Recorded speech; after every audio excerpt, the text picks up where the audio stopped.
Hello. Once again I come before you as a representative of the Illuminati. You may call me the Man. Well, happy 2019. Yeah, it's been a while since we've seen each other, or it's been a while since you've seen me. I'm not going to claim the opposite, and I'm just going to leave that right there. But yeah, anyway, it's been a while since we've chatted. And over the last few months, I'm sure you've been watching the news going, why, what, how, yeah, and that's why you come here, right? And I've been absent. I'm afraid I've let my duties slip a bit by informing you of what's really going on. Not what the news says is going on, because that's not really news much anymore, is it? It's just a bunch of people giving their opinion. You know, I know this and I know that, and I believe this and I believe that, and you're an idiot and you're a moron. It's just a lot of that back and forth, right? And it's just, there's not so much statements of actually what has happened. You know, hardly any kind of history given. It's just mostly opinion. Well, when you come here, you find out the truth. That's why you're here, right? You just want it straight from the horse's mouth, as they say. And so, yeah, we're happy to do that. And so I'm going to try to be a little more consistent with what's going on. It's a very stressful time for many people, and we see things that are on the news, and they can be a little confusing. So here I am. I'm just going to let you know what's happening, and I'm going to give it to you straight. Now, some of this, it's okay. Some of it's going to be kind of comforting, and some of it's going to be a little frightening, to be honest with you, and the kind of stuff that keeps me up at night. And so, but hey, we're all in this together, so you might as well know what's happening. So anyway, we're going to start with President Trump's border wall. Now, if you have followed the Trump campaign at all, long ago, you will recognize that the border wall is part of a very consistent part of his campaign this entire time. He's been fixated upon and fascinated by a border wall. He's talked about a wall since the very beginning of his campaign, and initially it was kind of like a gigantic like Great Wall kind of wall, and that's 13,000 miles or so, but he wanted just 1,000. He thought it was a smaller, that's a good compromise, right? A little smaller wall and such, but yeah, he wanted just, boom, a big old wall between the United States and Mexico was going to pay for it. Well, things have changed a little bit, and one thing that hasn't changed is that fascination about a wall. It's gotten to a point where it's kind of come to a head. They've shut down the federal government over it. So yeah, it's kind of coming to a head there. And I thought, you know, maybe I should explain to you why it's kind of come to a head. It's really, it's a bunch of circumstances that have kind of all worked together. And of course, the first part of those circumstances, and if you've watched this channel for a while, you already know this. Donald Trump is host to an alien ambassador from the Vril Docs. Now, the Vril Docs are an alien race that are primarily made of hair. It's just, you know, skin cells are where hair comes from. Do you know that? Hair is nothing but skin. It's just elongated keratin and everything. It's just skin cells, and then it's specialized into hair, much like teeth. But these people are mostly hair. As a matter of fact, their full-grown adults are like 6 ounces, right? I mean, there's not much to them. And Donald J. Trump is a host to one of these ambassadors. And actually, it's been really good for us. As far as alien races go, the Vril Docs know a lot more about us than, say, the gray aliens in LA who make all the same movies over and over again, right? They think they know what we want, but they don't have any creativity or heart in most of what they're doing, and they just, well, remake it. The name alone will sell it. Yeah, those guys, they're just kind of repetitive. There's not a whole lot of original thinking going on there. But the Vril Docs, you know, actually being attached to some of our people, have pulled ideas and have given ideas. And so when Donald Trump started being the ambassador, that particular alien ambassador learned back and forth about our culture, and Mr. Trump learned back and forth about the Vril Docs. It was really good. It was a nice little thing, a nice little exchange of cultures and such. But when we picked him to be a candidate, we did so initially thinking, you know, he's going to play this character that's kind of over the top, and nobody will vote for him, and that'll be the end of it. But, you know, we'll show them this extreme example of what could be if we let it happen.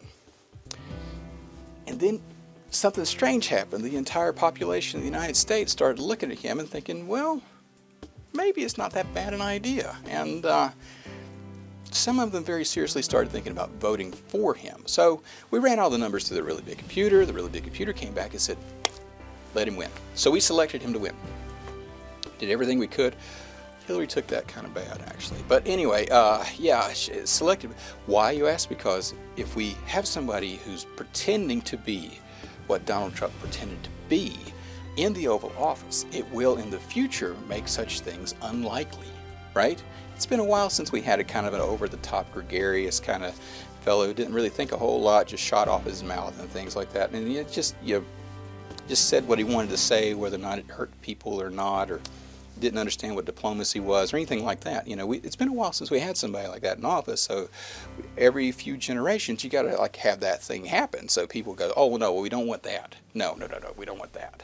And of course, you know, Donald Trump himself, very nice fellow. So, you know, with that restraint, he wasn't going to go too far afield. He wasn't going to go too wild, and we figured this was to happen. But you know, the really big computer did not predict the golf ball incident at Mar-a-Lago. And so, golf ball hits him in the head, damages the ambassador. Suddenly, he becomes the character that he's been playing all along. He has no memory of the ambassador, by the way. He thinks he really is this Donald J. Trump character he's developed, and yeah. But walls, okay, so all that's ancient history. If you watch the channel, you know all about this, right? So, why the wall? Why the fascination about the walls? Well, as I say, the real docs are very light people. They're very low mass kinds of people, right? 6 ounces, like I said, they're adults. They're only 6 ounces heavy. So when that happens, of course, if the wind were to grab you, it would take you a really long ways without you being able to come back. Can you imagine you've been blown by the wind for, I don't know, a mile or two, and then you try to make your way back home, and here comes another wind, and it just overshoots it. So no, walls are very important to the real dogs. That's what I'm trying to say. They really like being contained. They like containment. They enjoy hat boxes. They enjoy larger spaces like, you know, indoor stadiums. Not a lot of wind, not a lot of weather there. And they love walls because a wall is a barrier. A wall is an absolute limit to how far they can be thrown. And if they build enough walls close enough together, well, then they can't go too far until after the wind's blown or whatever, and then they can go on their merry way. Now, this is before they learned how to fly through space. So, but that's all part of their really ancient, really deep down, long time ago, ingrained into their very fiber and being, into the little keratins themselves, into their DNA, this attraction to walls. So now he can't stop thinking about it. He can't. He's just like, oh, we need a wall. We got to have a wall. Wall this, wall that, wall the other. And so we've been working with him. Now, of course, we have our own treaties with the Vril docs, the people. And there was almost a war last year when they came here and they thought we were going to take out Trump, which we can't. We're not really those kinds of people, but they thought we were going to do something, and so they came here. They almost gummed up everything. We managed to keep it off the news. Everything was fine. We came to an agreement. We could only remove him through the ways that you would normally remove a president legally, by voting him out or impeachment if he does something too crazy and things like that. And of course, we've kind of surrounded him with people who have level heads. Just lost a few, but you know, after a while you get tired, and that's why there's only a few of us in the Illuminati. We're too stubborn to quit, I guess, maybe. And so some people, they just have to move on to other things. They need to take a break. But yeah, it's been a long journey, and so we're trying to like pull him back. You know, we had the whole thing about Mexico's going to pay for the wall. No, maybe Mexico pays for it through trade. Right? Maybe our trade deficit is shortened, so it seems like, oh, suddenly we have more money from Mexico when that money was applied to the wall. You can spend that, and so that's fine. You know, Mexico obviously not going to write us a check for a wall. It's just not going to happen.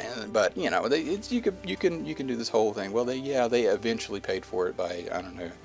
They sent us more of this, and we sent them more of that, and they paid for that, and therefore they paid. Anyway, it's just a whole spin kind of thing. But now the actual wall itself, we've pulled him back from that. Originally, he wanted like a 30-foot wall, you know, and then he said something about a 45-foot wall, and then he came back down to a 32-foot wall, and it was a thick wall, and you can't even see through the other side of it. You don't know who's over there. Maybe people are over there waiting for you when you try to climb that wall. But a 35-foot wall, you know, how are you going to get over it in the first place? Really long sticks, and you know, jump over? No, of course not. You're gonna have to climb that thing, and so ladders. Okay, we'll ladder up. Well, you can burrow underneath it if you needed to. But anyway, yeah. So he's just fascinated on it though. So we're trying to if you can't see what's on the other side of that wall, then they can't see you either. They don't know what you're up to. So, you know, if you burrow under the thing, you can do it. You can come out the other side of it and surprise them. No.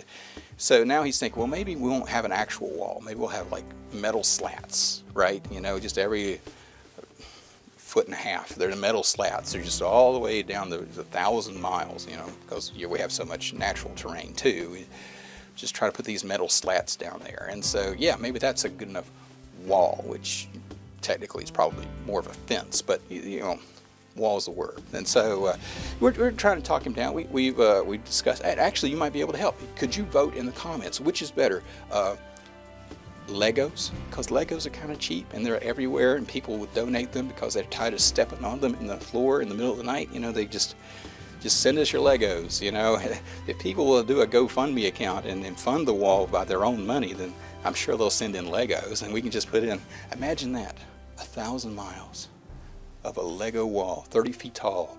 We can even put Trump on it. That might actually work.